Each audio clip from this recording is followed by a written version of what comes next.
15 شعبان کی رات میں ہمارے ملکوں میں جو ہمارے عجمی ملک ہیں اس میں وہ کچھ ہو رہا ہے جو نہ میرے نبی نے کیا، نہ صحابہ نے کیا، نہ تابعین نے کیا۔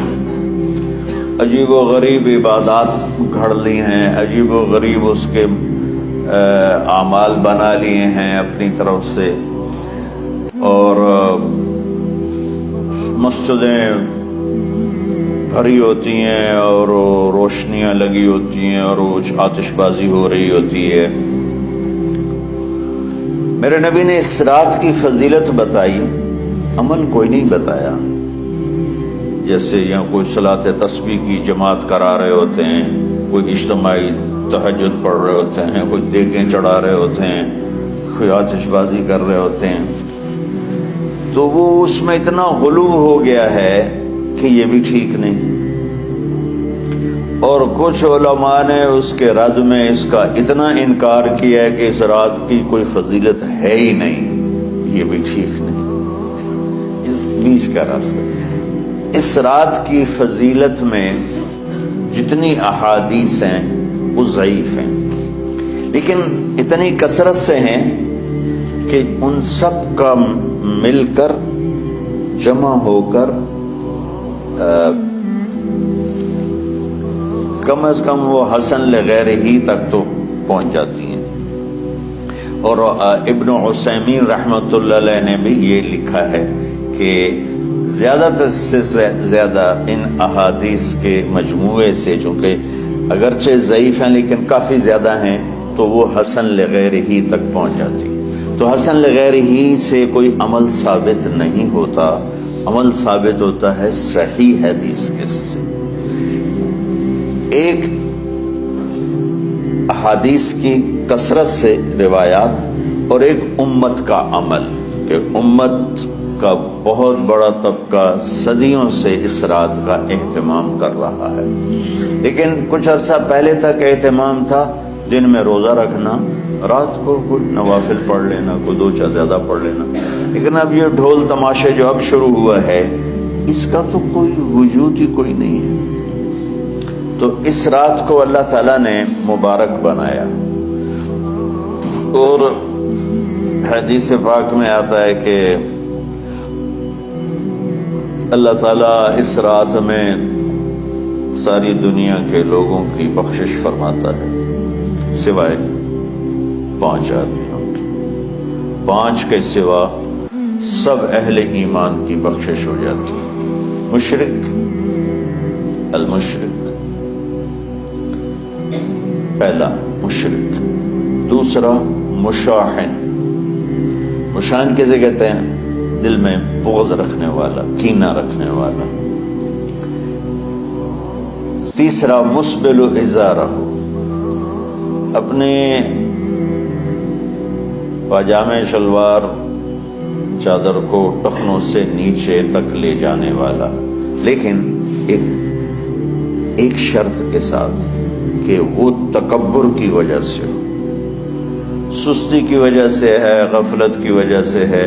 چونکہ جب آپ نے ایک مرتبہ اس کے بارے میں بات کی تو حضرت ابوبکر صدیق نے کہا یا رسول اللہ، میری چادر، عرب چادر باندھتے تھے جیسے ہمارے پنجاب کا لباس چادر تھا، اب وہ کم ہو گئے، ہماری تو بزرگ عورتیں بھی اور مرد بھی سب چادر باندھتے تھے، شلوار تو کسی کو پتہ ہی نہیں ہوتا تھا ہمارے بچپن میں۔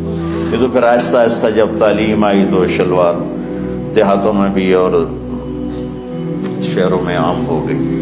تو اگر وہ اس لیے لٹکا رہا ہے کہ طبیعت میں تکبر ہے، پھر اس وعید کا وہ حقدار ہے۔ اگر ویسے اس کی نیچے جا رہی ہے تو میرا مالک ایسا، وہ تو ہے ہی رحیم و کریم، ہے ہی رحیم و کریم، ہے ہی رحیم و کریم۔ صرف شلوار نیچے لٹکانے سے وہ اتنی شدید سزا دے، اگر اس کے پیچھے تکبر ہے، پھر ہے یہ تکبر نہیں ہے تو انشاءاللہ وہ اس سے محفوظ ہو۔ تو اپنی چادر کو لٹکانے والا، لیکن بشرط تکبر۔ کتنے ہو گئے؟ عاق لوالدیہ، ماں باپ کا نافرمان، نافرمان ایسا کہ دکھ دینے والا. چھوٹی موٹی اونچ نیچ تو ہر بچے سے ہو جاتی ہے، نہیں، جن نے والدین کو ٹکڑے ٹکڑے کر دیا ہو اور ان کو دکھ دے دے دے دے کے ان کا سینہ چیر دیا ہو.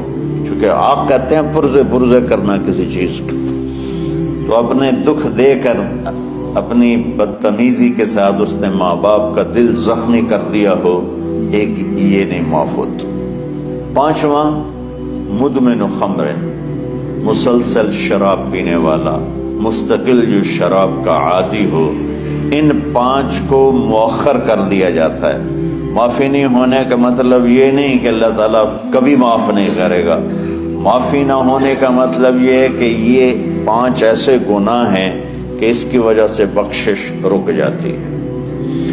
اگر وہ شرک سے نکل آئے، وہ کینہ سے نکل آئے، وہ تکبر سے نکل آئے، وہ والدین کی نافرمانی سے نکل آئے، شراب چھوڑ دے، تو ان کی بھی بخشش ہو جاتی. جب کوئی توبہ کرے گا فوراً بخشش ہو جائے گی. نہ 15 شعبان کی ضرورت ہے، نہ لیلۃ القدر کی ضرورت ہے، نہ بیت اللہ جانے کے ساتھ توبہ کی شرط ہے. جہاں بھی وہ بیٹھ کے توبہ کرے گا، جس لمحے میں کرے گا، اسی وقت اس کی توبہ قبول ہوگی اور اللہ اس کے پچھلے سارے گناہوں کو معاف فرما دے گا.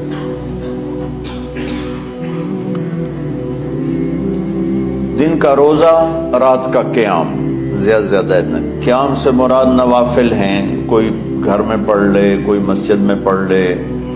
نوافل، نفلی عبادات گھر میں ہی افضل ہوتی ہیں. میرے نبی سنتیں ہمیشہ گھر سے پڑھ کے آتے تھے. تہجد اپنے گھر میں پڑھتے تھے، مسجد میں نہیں پڑھتے تھے. سوائے اعتکاف کے آپ اپنے نوافل سنتیں سب گھر میں پڑھتے تھے اور مسجد میں صرف فرض آ کے ادا فرماتے تھے. اور اس کے بعد بیٹھنا ہوتا تھا تو بیٹھ جاتے تھے، اٹھنا ہوتا تھا تو اٹھ جاتے تھے.